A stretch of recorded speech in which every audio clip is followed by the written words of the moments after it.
Oi, oi, eu sou do Netflix e Furry. Você já ouviu falar sobre esse termo? Bem, furries são animais antropomórficos, e se essa palavra for muito difícil para você, antropomórfico significa características humanas. Ou seja, furry são animais com traços e corpos e hábitos humanos. Então, antes de eu continuar, por favor, se inscreve aí, vai dar muito trabalho para fazer esse vídeo. Então, bora continuar. Então, isso é furry. Muitas das vezes sendo representados como mamíferos com pelos. Se você parar para pensar, furries existem há muito tempo na nossa humanidade. Desde o Egito Antigo as pessoas misturavam animais com humanos, então isso é mais normal do que você imagina. Mesmo que exista há muito tempo, furries como são conhecidos hoje em dia na internet só foram surgir lá em 1980 na Califórnia. E desde então, as pessoas amantes de animais humanizados são mais comuns na internet. Com isso, surgiu o termo fursona, que seria um personagem furry, um personagem que você criou e que é furry. E também surgiu o termo fursuit, e aí as coisas ficam estranhas. Fursuit são as fantasias furries que dão um pouquinho de medo. Olha essas feições, dá um pouco de medo, vai. Tá bom, senhor do Netflix, agora você me responde. Por que furries são tão odiados na internet? Isso tem algumas explicações. Número 1, e o mais óbvio, é vincular a comunidade com o zoo. Muitas pessoas associam a comunidade furry com o zoo, sabe, aquela coisa criminosa que as pessoas fazem com animais. O argumento sempre usado é pelo fato de furry serem animais e de existirem muitas artes adultas desses animais. Mas esse argumento cai por terra quando já foi comprovado que essa atração dos furries acontece pelo corpo humano que os furries representam seus personagens, e não pelos jeitos e traços animalescos, como esses traços animalescos sendo só um extra, não exclusivamente a parte da atração. Se você conviver ou até conhecer um furry, vai perceber que a grande maioria da comunidade despreza esse ato de crueldade com os animais. Muitos nem gostam dessas artes adultas, e os que gostam deixam claro que não se sentem atraídos por animais. Essa má impressão acontece pois o lado negativo da comunidade é o que mais chama atenção, por muitos furries fazerem artes adultas de personagens conhecidos na cultura pop, como por exemplo o Nick de Zootopia, a Jodie Hops, a Lola de Looney Tunes, ou até a morte de Gato de Botas. Existem muitas artes sobre esses personagens. Personagens muitas das vezes infantis. E como consequência, dá uma primeira impressão horrível à comunidade. E é até entendível, né? Porque, sei lá, imagina, você tá pesquisando sobre o seu personagem favorito, tipo o Nick de Zootopia, e aparecem umas coisas estranhas sobre ele. Você não vai ficar muito feliz com isso, né? Mas será que só tem isso no lado negativo da comunidade? Não, só piora. Olha, existe um problema muito grande na comunidade furry chamada politização. E isso acontece não em toda a comunidade brasileira. Parece que os furries são bem divididos. Existem os furries no Telegram e do Discord, que são furries super gente fina que eu conheci, mas existem os furries do Twitter, que aí sim são um problema. São os furries politizados.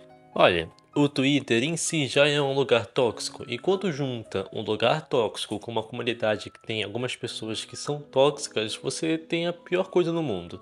Uma coisa chega a ser pior do que as armas. Lembra das armas atacando youtubers e pessoas aleatórias? Então, eles conseguem ser pior do que elas. Porque olha, eu não vou defender as armas, mas dá pra entender um pouco o fanatismo delas. Elas amavam muitos cantores delas, faziam postagens cringes envolvendo eles, e tudo que acontecia era quando alguém atacava eles, elas defendiam igual animais irracionais. Os furries do Twitter vão além, porque muitos desses furries falam abertamente de política e expressam seu extremismo na rede social. Você pode pensar qual é o problema disso, ele tá dando a opinião dele, mas aí que tá.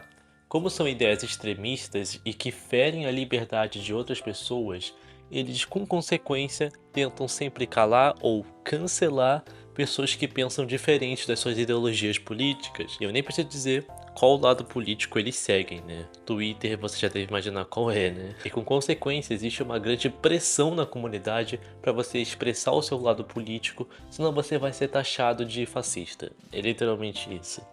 Deixando o assunto política um pouco de lado, outra ação um pouco tóxica que acontece na comunidade é envolvendo os desenhos adultos. Lembra que eu disse? Então, Alguns furries relataram pra mim que lá no Twitter eles têm uma regra bem clara que menor de idade não pode consumir nem produzir artes mais 18. O que você parando pra pensar pode até ser uma ideia boa, mas não uma ideia que funciona na prática, uma ideia que só existe para parecer que a comunidade é bonitinha.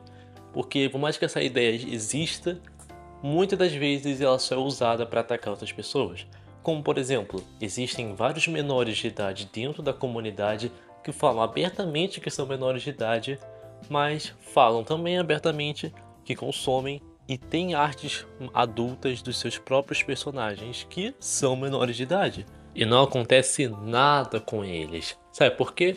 Porque tem duas hipóteses. Ou o menor de idade é famosinho, então se você falar mal de um famosinho, vão existir fãs que vão defender ele e você vai ser cancelado em troca.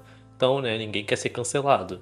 E a segunda hipótese é uma bem clara que é tipo, se essa pessoa, menor de idade, expressou o voto político dele, e esse voto político é a favor deles, eles vão tratar esse menor de idade como amigo e vão fechar os olhos para os erros dele para atacar outras pessoas que são ou diferentes, ou pensam diferentes, ou simplesmente só são odiadas mesmo. Que é um claro ato de hipocrisia e irresponsabilidade. Até porque eles defendem uma causa, mas só quando a causa é do inimigo. Quando é o amigo, eles fingem que não estão vendo. Sem contar que vários furries já me relataram que lá existem muitas brigas. Muitos furries criam confusões do nada, criam intrigas, sempre metem política em toda discussão que eles vão tentar fazer. E sempre tentando fazer o tweet com a melhor patada ou a melhor lacrada para ganhar mais likezinhos no final. Mesmo que daqui a uma semana ninguém se importe com isso de verdade. Então com esses relatos eu consigo tirar uma mera conclusão que os furries do Telegram e do Discord são muito gente fina. São abertos, aceitam qualquer um e são pessoas normais como qualquer um.